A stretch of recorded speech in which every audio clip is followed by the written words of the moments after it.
Live pictures of Sreesanth, a double World Cup winner, being paraded like a criminal by the Delhi police became a rage in India, and everyone was keen to know what lay in store for the tainted trio. But what did the arrests mean for the tournament at large? Would it be stopped or would it carry on? Would the fans give up on the IPL and stay away from the knockout stages of the tournament? Were the arrests only the tip of the iceberg, with the possibility that more instances of cricketers' corrupt behaviour could unravel in the days ahead? Even as the questions kept multiplying by the minute, the Royals, due to play in Hyderabad next, decided to carry on with the plans, with the CEO Raghu Iyer staying behind in Mumbai. Dravid, everyone agreed, would meet the press in Hyderabad and do his best to stem the tide. It helped to have Rahul as captain. He is one the world listened to and believed that the team as a whole really had no idea about what was going on, Iyer said. What was of interest was that Sreesanth, picked up late that night by the police, was in Mumbai on personal work and was not part of the playing 11 against the Mumbai Indians. He, Iyer confirmed, was desperate to play but was not included by Dravid and Upton. Sreesanth was displeased with the decision and did not want to be with the team if he was not included in the playing 11. The team management, based on inputs from Upton, had agreed. He could be a negative influence if he was around, had been Upton's argument. It is a matter of conjecture what Sreesanth might have done had he played the match against the Mumbai Indians, and if his displeasure stemmed from the fact that a deal had turned sour. Paint of taint: how the IPL spot-fixing scandal hurt the gentleman's game. Photo: Reuters. Already under intense public scrutiny and pressure, the Royals lost the game against Hyderabad despite bowling the opposition out cheaply. Things had impacted the team, said Iyer. There was a lot of mistrust floating around, with players starting to look at each other with suspicion. This was especially true of the foreigners who had started to look at the Indians, except Dravid, with very different eyes. Former Australia fast bowler Sean Taint, too, Iyer confirmed, was suddenly the subject of scrutiny. It was rubbish, you know. All of a sudden we were told that Sean was bowling wides and no balls. I was not sure where all this was coming from, and Tate was concerned with these rumours, trying to get a hand on the situation. The Royals cancelled the trip to Delhi and flew back to the team home base in Jaipur. This could give them some respite from the media and also allow them to regroup. Eddie Upton, Royals coach, led a team bonding exercise for well over 5 hours, and it really helped. Not everything and everyone was corrupt, and we were still a team that stood united, was the message, Iyer concluded. To the credit, they won the next match in Delhi and travelled to Kolkata to play the qualifiers in a slightly better mental space. Just when it seemed that the Royals and the BCCI had managed to get a hold on the crisis, the Mumbai police made a second major arrest, which escalated the calamity to a very different level.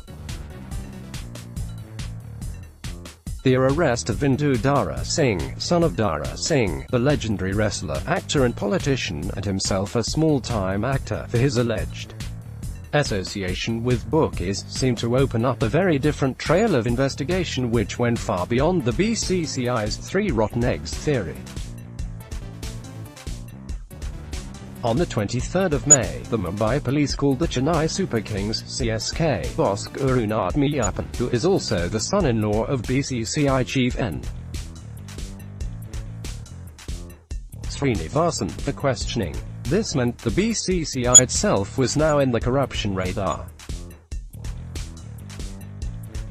Srinivasan, despite his many attempts, could not distance himself from his son-in-law, and when Meyyappan was arrested by the Mumbai police late on the 24th of May, the crisis turned into a catastrophe of humongous proportions. Hand-in-glove, cricketer Sreesanth after his arrest in the Indian Premier League match-fixing case. Photo, Reuters. CSK, as a franchise, made a gigantic blunder on the 24th of May in trying to distance itself from Meiyappan, stating that he was neither the owner nor team principal. Within minutes of the declaration, his photograph wearing the owner's badge started doing the rounds on Facebook and Twitter, adding to the embarrassment of the franchise, the BCCI and its supremo, Srinivasan. Srinivasan, who wielded enormous power in Indian cricketing circles at the time, rejected all calls for his resignation on moral grounds and blamed the media for handing him. That he was feeling the heat, however, was clear. Prior to a press conference which Srinivasan was supposed to preside over only hours before the IPL final in Kolkata on the 26th of May, he is said to have called his friend and advisor of sorts Shashank Manohar for guidance. Manohar, a former BCCI chief and one known for his no-nonsense stance, allegedly advised Srinivasan to step down pending inquiry. This conversation was the start of a bitter fallout between two of Indian cricket's most powerful figures, a spat that continues to influence major cricketing decisions at the time of writing. Srinivasan wasn't keen on giving up his BCCI post and differed from Manohar and his resignation theory.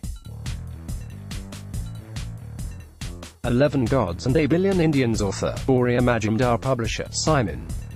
The press conference in Kolkata on the 26th of May was one of the worst in the history of the BCCI.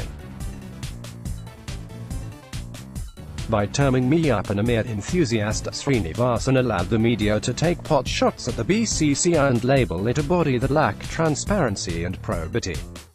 Fans started lampooning him on social media, saying they, too, wanted to be a mere enthusiast and rub shoulders with the likes of Dhoni and Suresh Raina. At a time of serious tumult for the BCCI off the field, it was expected that the IPL, in its final stretch, would also suffer a fan backlash.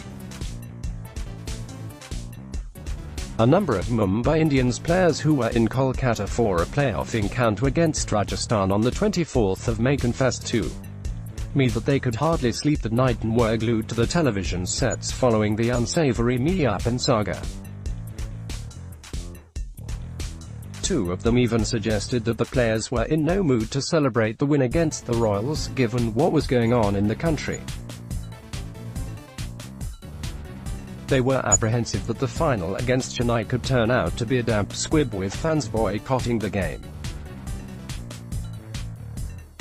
Everyone's surprised, though, Eden Gardens was packed to capacity on the 26th of May, with 61,000 plus fans attending the match. Off-the-field events, it was evident, had little impact on the game itself, and the IPL still had takers. While Srinivasan was booed by the crowd when he stepped onto the podium to hand over the IPL trophy, a loud cheer was reserved for the Mumbai Indians and Sachin Tendulkar. Reproduced with permission.